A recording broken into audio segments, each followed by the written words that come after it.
हम लगातार आपको दिखा रहे हैं कि किस तरह से वाम दल, पीपल्स ऑर्गेनाइजेशंस, महिला संगठन, छात्र संगठन आज यहाँ पर इस काफ़ी बड़े मार्च में शामिल हुए हैं, ये कहने के लिए कि बुलडोज़र राज, नफरत और दहशत की राजनीति जो बीजेपी सरकार कर रही है, एमसीडी को अपना एक तरह से इस्तेमाल कर उसको यूज़ करके जिस तरह से अल्पसंख्यकों को और गरीबों को टारगेट किया जा रहा है, उसकी राजनीति नहीं चलेगी।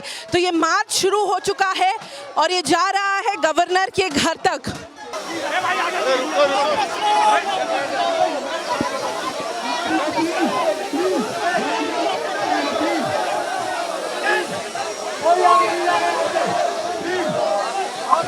आज भाषणों का समय नहीं है, आज संघर्ष का समय है। और आज हम लोग आए हैं उस संघर्ष की पैगाम को दिल्ली की तमाम नागरिकों के पास पहुंचाने के लिए। ये लेफ्टिनेंट गवर्नर जो मोदी सरकार के प्रतिनिधि के रूप में यहाँ बैठे हुए हैं, उनकी इतनी भी संविधान के प्रति इज्जत नहीं है कि वो दिल्ली की नागरिकों की शांतिपूर्ण मार्च को और उनके प्रतिनिधि मंडल को मिलने दे। हकीकत ये है कि आज ये तथाकथित न्यू इंडिया का जो न्यू प्रतीक है वो है बुलडोजर, और वो बुलडोजर इस देश की संविधान को बुलडोज कर रहा है। वो बुलडोजर इस देश की नागरिकों की जनवादी अधिकारों को बुलडोज कर रहा है। और सबसे ज्यादा मेरे प्रिय साथियों, ये बुलडोजर गरीबों की जीविका को चुन चुनकर बुलडोज किया जा रहा है। बुलडोज़र की राजनीति, कम्युनलाइजेशन की राजनीति, उसको अब हम दिल्ली में भी जो एंटी एनक्रोचमेंट ड्राइव का नाम लेकर वहाँ पर भी हमने देखा, शाहीन बाग, जहांगीरपुरी, मंगोलपुरी। तो आज जो दिल्ली की सड़कों पर जनता आई है, वाम दल आए हैं, स्टूडेंट ऑर्गेनाइजेशंस आए हैं, उसको किस तरह से समझना पड़ेगा इस पूरे एंटी एनक्रोचमेंट ड्राइव के पॉलिटिक्स को। और क्या आप समझ रही हैं कि जो रामनवमी से और पूरा ये जो प्रकरण शुरू हुआ था वो अब मुसलमानों की और अल्पसंख्यकों के घर तक आ पहुंचा है? एक तो ये कि इसमें महिला संगठन भी शामिल हैं, दिल्ली के बहुत सारे महिला संगठन जॉइंटली आज सिटीजन्स मार्च में हिस्सा ले रहे हैं। दूसरी बात ये है कि एंक्रोचमेंट ड्राइव के नाम पर जो ये जोश दिखा रहे हैं, वो एंक्रोचमेंट को ख़त्म करने के लिए होता तो ये बरसों पहले कर रहे होते। इजाज़त लेकर लोगों ने जो बनाया, हाँ, उसको वो लोग तोड़ रहे हैं गरीब बस्तियों में, और ख़ासकर वो बस्तियां जो मुसलमानों की बस्तियां हैं, वो तोड़कर ये मैसेज ये दे रहे हैं कि हाँ, गरीब वल्नरेबल होते हैं। एक नंबर। दो नंबर, हाँ, हम ये मुसलमानों को मज़ा चखा रहे हैं। आप देखिए, बुलडोज़र ले जाके तख्त और रेड़ियाँ तोड़ रहे हैं। कभी ऐसा होता है? बुलडोज़र का भी वो गलत इस्तेमाल कर रहे हैं, नंबर एक। नंबर दो, शाहीन बाग में भी बुलडोज़र लेकर गए, जबकि वहाँ कुछ भी नहीं तोड़ पाए क्योंकि लोगों ने वहाँ से पहले ही हटा लिया था, वहाँ तोड़ने को कुछ था ही नहीं। तो इसका मतलब क्या है? इसका मतलब साफ है कि इनकी नफ़रत की और हिंसा की राजनीति, नफ़रत और हिंसा की राजनीति चरम पर है, और ये जनता को कुछ दे नहीं पाए हैं। सांप्रदायिकता के एजेंडे पर ये अपनी रोटियां सेकना चाहते हैं जो जनता को नामंजूर है।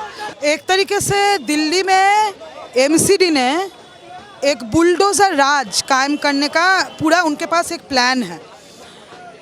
एमसीडी जो भाजपा चालित है, भाजपा उसमें मेजॉरिटी है, ज़्यादातर मेयर्स भाजपा के हैं। तो एमसीडी फंक्शन करने का तरीका उन्होंने ये समझा है, ये सोचा है कि दिल्ली में बुलडोज़र चलाओ। और बुलडोज़र किन पे चलाओ? बुलडोज़र एनक्रोचमेंट के नाम पे ज़्यादातर जो वेंडर्स हैं, जो ठेले वाले हैं, उनको हटाया जा रहा है। आप इस पूरे जो बुलडोज़र चलाने की प्रक्रिया आप उसको अगर देखिए तो ये कितनी जो है वो किस तरह की है, उसी से सारी बात सामने आ जाती है। दिल्ली के प्रदेश अध्यक्ष आदेश गुप्ता एमसीडी को चिट्ठी लिखते हैं। पहले वो एमसीडी दिल्ली पुलिस को पहले चिट्ठी लिखती है और उसके बाद सेलेक्टिव ढंग से लिस्ट जारी की जाती है। ये कौन सा इंक्रोचमेंट हटाने की तरीका है कि एक पॉलिटिकल पार्टी के नेता की चिट्ठी लिखने के बाद जो है लिस्ट जारी की जाती है, वो जहाँ जहाँ कहता है वहाँ जारी की जाती है। इसका मतलब साफ है कि ये कोई इंक्रोचमेंट हटाने की प्रक्रिया नहीं है, बल्कि एक राजनीतिक बुलडोजर है। दिल्ली शहर में दहशत और नफरत की राजनीति को आगे बढ़ाने के लिए ये बुलडोजर चलाया जा रहा है। सुप्रीम कोर्ट ने कहा हुआ है कि आप वेंडर्स को सर्वे करिए, वेंडर्स का सर्वे करके आप तय करिए कि कौन सा वेंडर जो है वो लीगल है, कौन इलीगल है। अभी तक उस सर्वे का काम पूरा नहीं हुआ, तब आप कैसे तय कर दे रहे हैं कौन सा वेंडर लीगल है, कौन इलीगल है, और किस आधार पे आप उस वेंडर को हटा रहे हैं। देता है कि सरकार जिस तरीके से फायदा देखती है अपना ही, वो तो ना तो हिंदू के मजदूर के साथ है, ना तो मुसलमान के मजदूर के साथ है, ना तो हिंदू के गरीब के साथ है, ना तो मुसलमान के गरीब के साथ है, ना ही हिंदू की गरीब बच्चे के साथ अगर रेप होता है या मुसलमान के बच्चे के साथ रेप होता है, उनके लिए कोई फ़ायदा नहीं है, उनके लिए कुछ नज़र नहीं आता है। ये हमें देखना पड़ेगा कि मुसलमान हो या हिंदू हो, किसी फैक्ट्री में काम करते हैं तो क्या मज़दूरों के लिए वो कोई फ़ायदे वाला बात निकालते हैं? लेबर कोड तो मतलब मज़दूरों के लिए बिल तो लागू कर देते हैं, लेकिन उनके पक्ष में नहीं होता है। वो अपना ही फ़ायदा देखते हैं, वो पूंजीपति घरानों का फ़ायदा देखती है, उनके हाथ जुड़े होते हैं अमीरों, पूंजीपति और बड़े बड़े धन्ना सेठों के साथ। यही चीज़ हमें दिखाई देता है कि अगर उनका जो ये चीज़ इस पर शक होता है तो वो ऐसी जानबूझ करके एक तरीके से बम फेंक दिया, एक तरीके से राजनीति खेल ली। बहुत ही गलत है जो उनकी बुलडोजर पॉलिटिक्स है, वो धज्जियां को उड़ा रहे हैं। कोई कानून नहीं, कोई संविधान नहीं, कोई जनवादी अधिकार नहीं, और दिल्ली के नागरिक के हिसाब से हम लोग यहाँ शांतिपूर्ण प्रदर्शन कर रहे हैं और एलजी यहाँ रोक रहा है। एलजी मोदी सरकार की बुलडोजर पॉलिटिक्स को आगे बढ़ाने के लिए ये सब करवा रहा है, ये बिल्कुल गलत है। अधिकतर महिलाओं की जीविका, विधवाओं की जीविका, पेंशन तो देते नहीं हैं, नौकरी तो देते नहीं हैं, लेकिन सुबह से रात तक जो इस राजधानी को साफ करते हैं, उनकी जीविका बुलडोजर चलाकर, वाह रे वाह मोदी जी, कितने आप बहादुर हैं, वाह रे वाह आदेश गुप्ता जी, कितने आप बहादुर हैं। बड़े बड़े कॉलोनियों में आपका बुलडोजर नहीं चल सकता है, गरीबों के ऊपर बुलडोजर चला रहे हैं। इस बहादुरी का तोहफा आने वाले दिनों में दिल्ली की जनता जरूर देगी। बिल्कुल, एमसीडी को पूरी तरीके से अमित शाह और ये सरकार पूरी तरीके से अपने हाथ में लेने की कोशिश कर रही है। एमसीडी जो कि दिल्ली में स्थानीय स्तर पर विकास कार्यों के लिए बनाया गया था, आज उस एमसीडी को एक तरीके से बर्बाद कर देने की कोशिश है। आपको पता होगा ये वही एमसीडी है जिसमें पिछले 5 महीने से एमसीडी के शिक्षकों को सैलरी नहीं मिली है, एमसीडी के सफाई कर्मचारियों को वेतन नहीं मिलता, उनको हड़ताल करनी पड़ती है। लेकिन वो एमसीडी की प्राथमिकता ये नहीं है, उस एमसीडी की प्राथमिकता है कि बुलडोजर लेकर के दिल्ली भर में घूमे और यहाँ वहाँ तनाव और दहशत का वातावरण बनाए। दिल्ली शहर में अगर बुलडोज़र चलने लगे तो यहाँ का लगभग 80% आबादी बुलडोज़र के कब्जे में आएगा। बुलडोज़र पे बैन होना चाहिए। इसी बहाने वो दिखाई देता है कि ये बुलडोजर की राजनीति उन्होंने की, बिना किसी पेपर द्वारा, बिना किसी वार्निंग दिए द्वारा अवैध घरों को घोषित करते हुए अपने आप का बचाव कर रहे हैं, और यही पूरी सत्ता है उनको बचाने के लिए, पूरी व्यवस्था उनको कर रही है।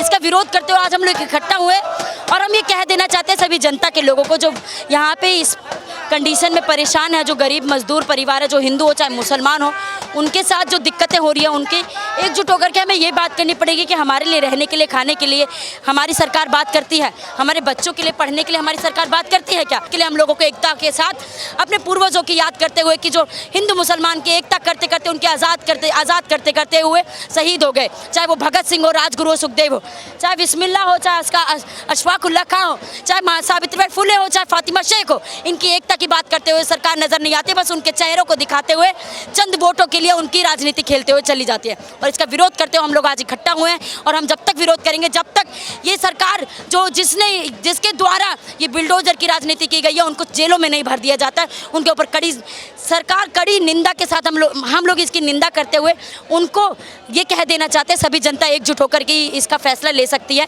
कि उनको सज़ा मिले और हमारे साथ बीते दिन से हम आज़ाद देश में आज़ाद नहीं हैं और हम आज़ाद देश बना सके एकजुट होकर के। शुक्रिया।